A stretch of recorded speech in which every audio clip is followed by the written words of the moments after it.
বর্তমানে বাংলাদেশে কোয়েল পাখির ডিমের চাহিদা কিন্তু ব্যাপক আকারে বৃদ্ধি পাচ্ছে। তাই আমরা যারা কোয়েল পাখির খামার করি তাদের মধ্যে অধিকাংশ খামারই শুধুমাত্র ডিম উৎপাদনের জন্য আমরা খামার করে থাকি। এর জন্যই কোয়েল পাখির ওষুধ ও ভিটামিন সম্পর্কে আমাদের ভালোভাবে জ্ঞান রাখাটা অনেক জরুরি। কারণ অধিকাংশ খামারই তাদের কোয়েল পাখির খামারে অধিক ডিম উৎপাদনের মাধ্যমে তারা সফলতা অর্জন করতে পেরেছেন শুধুমাত্র এই কারণেই যে তারা তাদের কোয়েল পাখিকে ঠিকমতো ওষুধ ও ভিটামিনটা প্রোভাইড করে থাকেন। কোয়েল পাখির ওষুধ সম্পর্কিত আগের ভিডিওতে আমরা আপনাদেরকে বলেছিলাম, আপনারা যদি কোয়েল পাখির ওষুধ সম্পর্কে আরো ডিটেলে জানতে চান তাহলে আপনারা আমাদের কমেন্ট বক্সে জানিয়ে যেতে পারেন। এবং সেই ভিডিওতে আপনারা অনেকেই আমাদের জানিয়েছেন যে আপনারা আমাদের ওষুধ সম্পর্কিত ভিডিওটির পার্ট 2 চান। তো আপনাদেরকে প্রথমে ধন্যবাদ জানাচ্ছি আমাদের ভিডিওগুলো এত সাপোর্ট করার জন্য। এবং আপনারা যারা আমাদের ওষুধ সম্পর্কিত আগের ভিডিওটি দেখেননি তারা অবশ্যই এই ভিডিও দেখার পরে আমাদের আগের ভিডিওটি দেখে নেবেন। তো হ্যালো গাইজ, আসসালামু আলাইকুম। আপনাদেরকে স্বাগত জানাচ্ছি আমাদের প্রবি অ্যাগ্রো ফার্ম এন্ড ন্যাচারের নতুন আরো একটি ভিডিওতে। আশা করছি পুরো ভিডিও জুড়ে আমাদের সাথেই থাকবেন।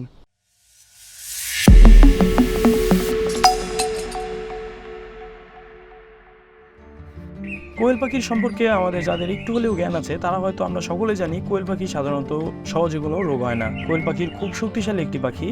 কোয়েল পাখি সহজে রোগ হয় না বলে আবার আপনারা এই মনে করবেন না যে তাহলে এত ওষুধ সম্পর্কে জেনে আমাদের লাভ কি। আপনি আসলে কখন কোন বিপদে পড়ে যান তা আপনি নিজেও বলতে পারবেন না, তাই আগে থেকে সতর্ক হয়ে নেওয়াটা ভালো। তাই কোয়েল পাখির রোগ হওয়ার আগে যদি আপনি আপনার কোয়েল পাখির বিষয়ে ভালোভাবে সতর্ক হয়ে থাকেন তাহলে খুব ভালোভাবে যত্ন নেওয়ার পাশাপাশি আপনি খুব ভালো মানের একটা লাভের পার্সেন্টেজ আপনি আপনার কোয়েল খামার থেকে আশা করতে পারেন। তো গত ভিডিওতে আমরা যে ওষুধ নিয়ে আলোচনা করেছি, আজকে আমরা সেই ওষুধের ডিটেল এবং নতুন আরো কয়েকটা ওষুধ সম্পর্কে আলোচনা করব।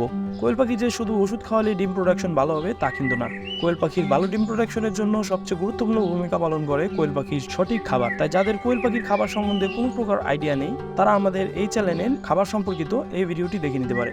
এই ভিডিওতে আমরা কোয়েল পাখির খাবার সম্পর্কে বিস্তারিত আলোচনা করেছি, যা আপনাদের অনেক উপকারে আসবে।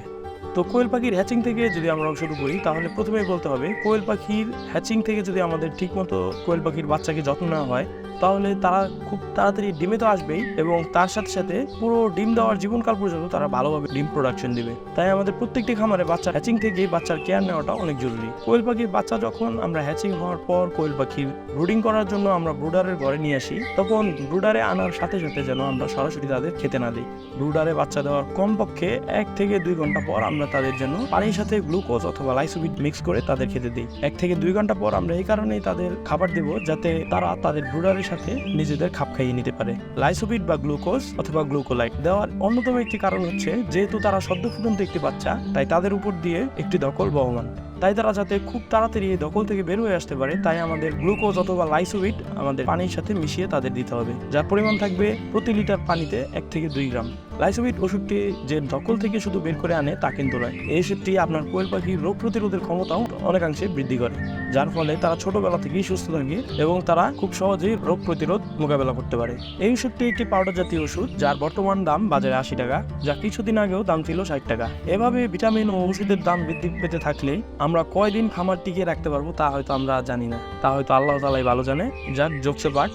কোয়েল পাখি লাইসোবিট দেওয়ার পর আপনারা প্রথম 7 দিন যে ওষুধগুলো দিবেন তা হলো তাদের দিবেন প্রথম অবস্থায় ফার্স্ট বেড, যা তাদের জ্বর ও ব্যথা নিরাময়ের জন্য আমরা কোয়েল পাখিকে দিয়ে থাকি। এরপর দিবেন জিজ বেড, যেটি আপনার কোয়েল পাখিকে দ্রুত বড় হতে সাহায্য করবে। তাদের দৈহিক ওজন ঠিক রাখার পাশাপাশি ডায়রিয়া, পালক পড়ে যাওয়া, ডিম উৎপাদন কমে যাওয়া ইত্যাদি অনেক কাজেই ওষুধটি সাধারণত ব্যবহার করা হয়ে থাকে। এই জন্য শুধু ছোটবেলাতেই নয়, আমরা খামারিরা ডিম উৎপাদনের পরেও কোয়েল পাখিকে এই জিজ বেড ওষুধটি দিয়ে থাকি। এরপর আপনারা যে ওষুধটি দিবেন তা হচ্ছে থায়াবিন। এই ওষুধটি মূলত কাজ হচ্ছে আপনার পাখি যদি কোনো কারণে জন্মগত অবস্থায় অথবা ঘাড় বাঁকা রোগে আক্রান্ত হয়ে প্যারালাইসিস হয়ে যায় তখন আপনি এই ওষুধটি আপনার কোয়েল পাখিকে দিতে পারেন। এতে করে আপনার কোয়েল পাখি খুব দ্রুত ঘাড় বাঁকা বা প্যারালাইসিস থেকে বের হয়ে আসবে। তারপর আপনারা একটি ওষুধ দিবেন যেটা আসলে কোয়েল পাখি সদ্য ফুটন্ত বাচ্চার জন্য অনেক জরুরি, তা হলো মক্সিলিন সিভিভেট। এই ওষুধটি এই কারণেই এত জরুরি কারণ এই ওষুধটি দেওয়ার ফলে কোয়েল পাখির বাচ্চার নাড় খুব তাড়াতাড়ি শুকাতে সাহায্য করে, যা একটি সদ্য ফুটন্ত বাচ্চার খুবই প্রয়োজন। এই ওষুধটি অন্যান্য কাজেও ব্যবহার করা হয়, যেমন আমাদের কোয়েল পাখি একবার পায়ে ফোসকা পড়ার মতো অবস্থা হয়ে গিয়েছিল এবং আমাদের পশু ডাক্তার আমাদের এই ওষুধটি দেওয়ার সাজেস্ট করে এবং এই ওষুধটি দেওয়ার ফলে আমাদের একটা পাখিরও আর তেমন কোনো সমস্যা আমরা পাইনি। আরেকটি কথা, এই ওষুধ ডিম পাড়া হাঁস মুরগি কোয়েল পাখিকে কখনোই দেবেন না। এর প্যাকেটের গায়েও লেখা আছে ডিম পাড়া হাঁস মুরগিকে এটি দেওয়া যাবে না। এটি ডিম পাড়া হাঁস মুরগিকে দিলে যা হয়, যেখানে একটি ডিমের বয়স বা আয়ু 1 থেকে 20 দিন পর্যন্ত হয়ে থাকে, সেখানে এই ডিমগুলো প্রায় 3 থেকে 4 দিন পরেই নষ্ট হয়ে যায়, যেটা আমি আমার অভিজ্ঞতা থেকে বলছি। এমনিতে বাকি সব ঠিক আছে। তারপর আপনারা দিবেন সিপ্রোসিনভেট। এই ওষুধটি পাখিকে সকল প্রকার ভাইরাস জাতীয় রোগ থেকে বিরত রাখবে। তাই এই কয়েকটি ওষুধ ডিম থেকে বের হওয়ার পর সদ্য ফুটন্ত বাচ্চাকে অবশ্যই দেওয়ার চেষ্টা করবেন। তো এই তো গেল প্রথম 7 দিনের ওষুধের ডিটেল। কোয়েল পাখি যদি কোনো কারণে ঠান্ডা লেগে যায় তাহলে কোয়েল পাখি ঠান্ডা প্রতিরোধের জন্য আপনারা কোয়েল পাখিকে র্যানামাইসিন ওষুধটি খাবারের সাথে গুঁড়ো করে তারপর খেতে দিবেন, যার পরিমাণ থাকবে 1 কেজি খাবারের সাথে একটি ট্যাবলেট। যেহেতু কোয়েল পাখি ঠান্ডা থেকেই সকল প্রকার রোগ ছড়িয়ে থাকে, তাই আপনারা সবসময় চেষ্টা করবেন যাতে আপনাদের কোয়েল পাখির সহজে ঠান্ডা না লাগে এমন একটি উপযুক্ত জায়গা তাদের গড়ে দেওয়ার। ঠান্ডার জন্য আপনারা কোয়েল পাখিকে ডক্সিয়াভেট ওষুধটিও ব্যবহার করতে পারেন এবং তাতেও যদি কাজ না হয় তাহলে তাদের মাইক্রোনিট ওষুধটি দিতে পারেন। মাইক্রোনিট ওষুধটিও একটি অ্যান্টিবায়োটিক ওষুধ এবং এই ওষুধটি ব্যাকটেরিয়া জাতীয় সকল প্রকার রোগ থেকে কোয়েল পাখি বা হাঁস মুরগিকে বিরত রাখতে সাহায্য করে। আপনার কোয়েল পাখি যদি আমাশা বা চুনা পায়খানা করে থাকে তাহলে আপনারা তাদের এই মাইক্রোনিট ওষুধটি দিতে পারেন।